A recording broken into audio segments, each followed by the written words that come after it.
Hey guys, Kevin Ismail for Girl Meets World, Season 2, Episode 16, Girl Meets Cory and Topanga, and I was really looking forward to this episode. I mean, just the title alone, we haven't had a lot of focus on just Cory and Topanga this season, so I was interested in seeing really what this episode was going to be, and I have to say, in terms of Girl Meets World episodes, this is by far one of the best episodes I think Girl Meets World has ever done. I mean, this episode was so just psychological and very nostalgic, but it also had an incredible message that I think was very important and had some really amazing scenes. And what they were able to do in this episode, I mean, that's one of the reasons why I love this show. Seriously, it was awesome what they did. And Ben Savage directed this episode, and he definitely did a great job with that. I couldn't really thought of anyone better to direct this episode. But let's get right into it, because I thought this was a fantastic episode, and I definitely really love seeing it. Because basically we started this episode where Riley, she's doing her normal thing where at midnight she wakes up to eat cold spaghetti. I mean, we all have some sort of weird thing that we do at night, and I will admit sometimes I do get up at night to eat, chips that are like, let's see, what kind of chips? Sea salt and vinegar. Sometimes I'll get up to have chips, and, you know, people do that, midnight snacks, and Riley apparently does with cold spaghetti.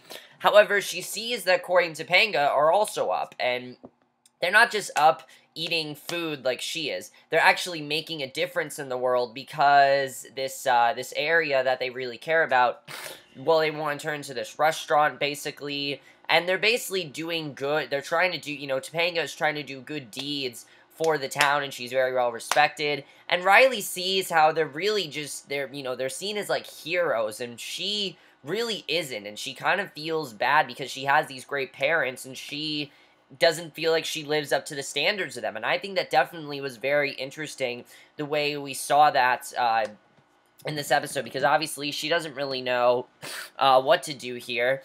And she goes to the classroom scene, which I thought the classroom scene might be one of my favorite classroom scenes they've done by far, because Cory tells all of them to write something on a piece of paper. Something that seems impossible, but that could be possible. And basically, they all throw it into the garbage can, you know, in hopes of possibility. However, Farkle does not throw his in the garbage can, because his, he doesn't feel is going to come true at all. His is actually to be an athlete, which I thought was very interesting, and I kind of feel like we're going to delve deeper into this as the season progresses and as the show progresses. He basically knows that he's not an athlete, but it's kind of a dream of his that probably will never come true.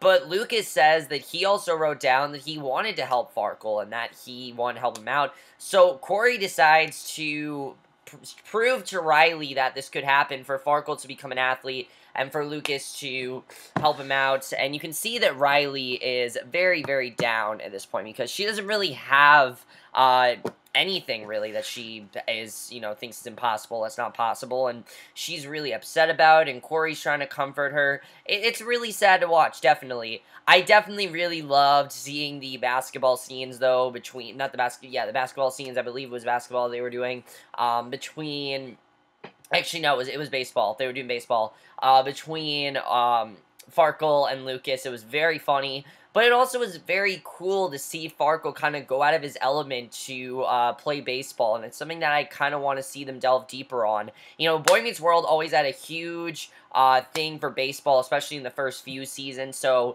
it kind of got us back to that as well, which I thought was really cool.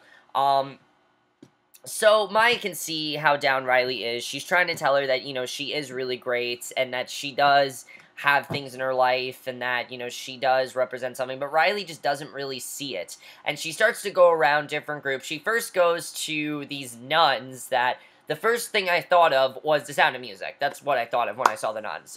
But the nuns, you can see, the Riley doesn't really fit in well here at all, but the nun tells her that everyone really does have something, and that she has some sort of talent that she should be proud of.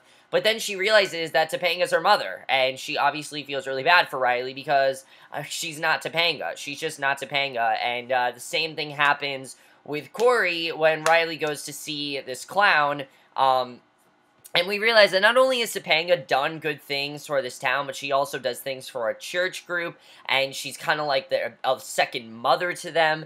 I mean, Topanga, we really got to see a lot more of what Topanga is doing, which I really like seeing because a lot of people complained last season that Topanga was just a side character, and I really like they've been doing more and more with her, and especially seeing what she's been doing, I thought was definitely very well done. And Cory as well, he is working with these clowns. He goes, these clowns kind of just becomes a bit of a goofball, and he's very well respected by this clown.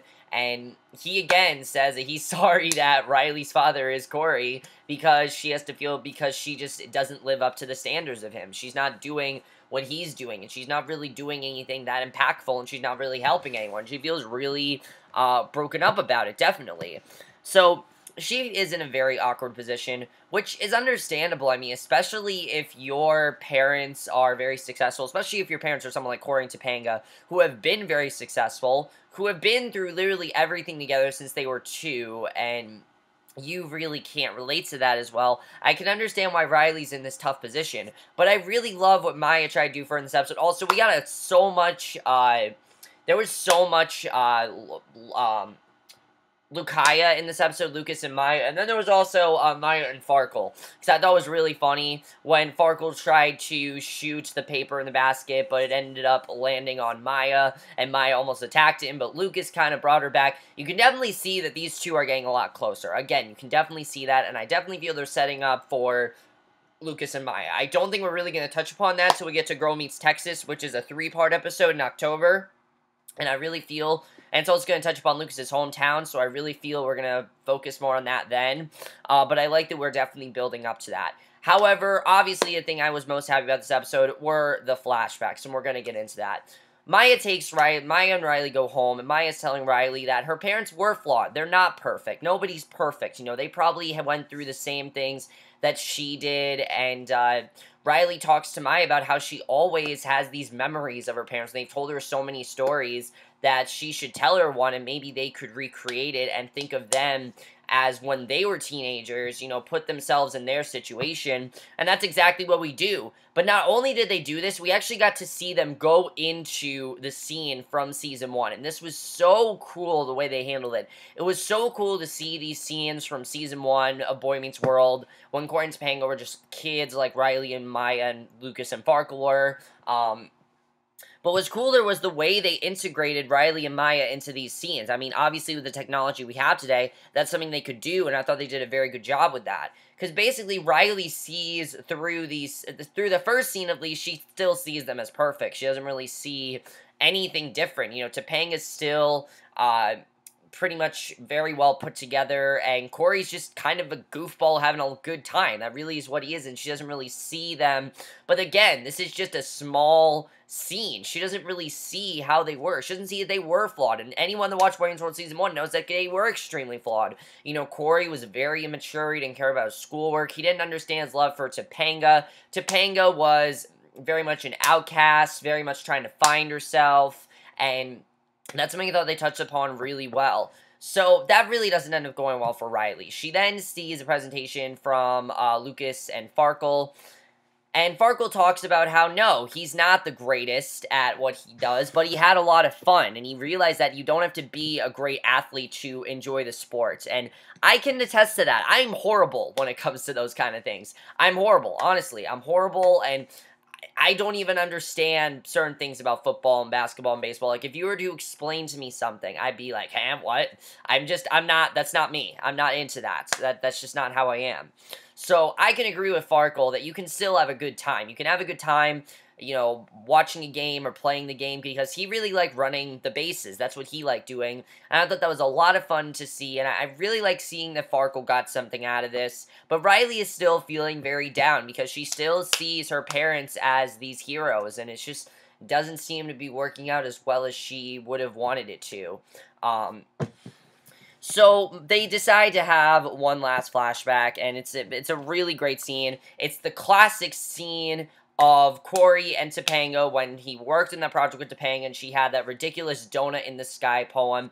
And through this, Riley sees that they were, in fact, flawed, and that she is very much like both of them. She has the weirdness that Topanga had, but she also has the immaturity and wit that Cory had, and you definitely see that in her, and I like seeing that Riley saw that they were like her, and that she just needs to grow, and that the only reason they've gone where they are is because they had a dream, and even though it seemed impossible, they worked for it, and there they are. I mean, I think if Cory would have thought at his age that he would get where he is today, he probably would think it's impossible. I have dreams that I think are impossible, but I really want them to happen, and I really love that message in this episode about confidence. I thought that was very well done, and Riley has this fantastic speech at the end talking about how important it is and how she does care about what's going on, and she had a cap on for Farkle and Lucas's team, and we don't know where she got the hat, but Cory tells her it's great that she got the hat, and I definitely really enjoyed seeing that.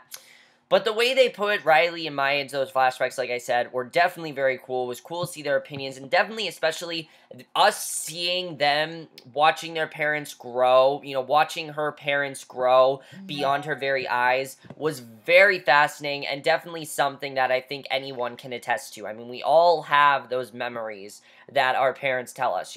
I have memories, my mom always tells me memories of things that happened to her as a kid, and even though some of them might not be the most interesting, they are impactful, and that's a very good example of that, and I definitely really like seeing that. And I like the way they took something as small as just the donut in the sky scene and turned it into showing that these two aren't who they were yet. They didn't understand themselves yet, and it's true. And is donut in the sky a funny scene? Yes, and she actually ends up reading that poem, in school, and I thought that was really cool. They ended the episode with Riley reading that poem. It was just a very impactful, really great message overall. I definitely really enjoyed seeing that, and definitely one of the best episodes of the season by far, especially Rowan Blanchard.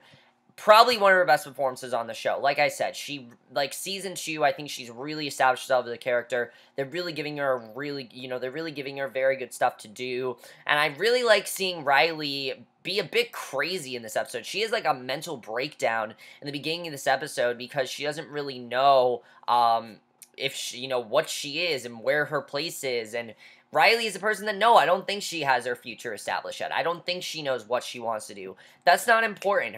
The point is for her now to just enjoy what she's doing. Enjoy the waiting and the not knowing, because that's part of growing up. Part of growing up is finding out who you are and discovering what your likes and dislikes are and what you're good at and what you're bad at and what your strengths are and your weaknesses. You know what I'm talking about. And that's pretty much what it's all about. That's what growing up needs to do, and Riley just needs to grow up, really. I think Riley has grown up a lot, and I think through this experience she has definitely grown up. But no, she doesn't know what she wants yet, and that's fine. That's how you are. I mean, I pretty much knew what I wanted to do, I think since, 7th grade. I've known what I wanted to do after, high school and things like that.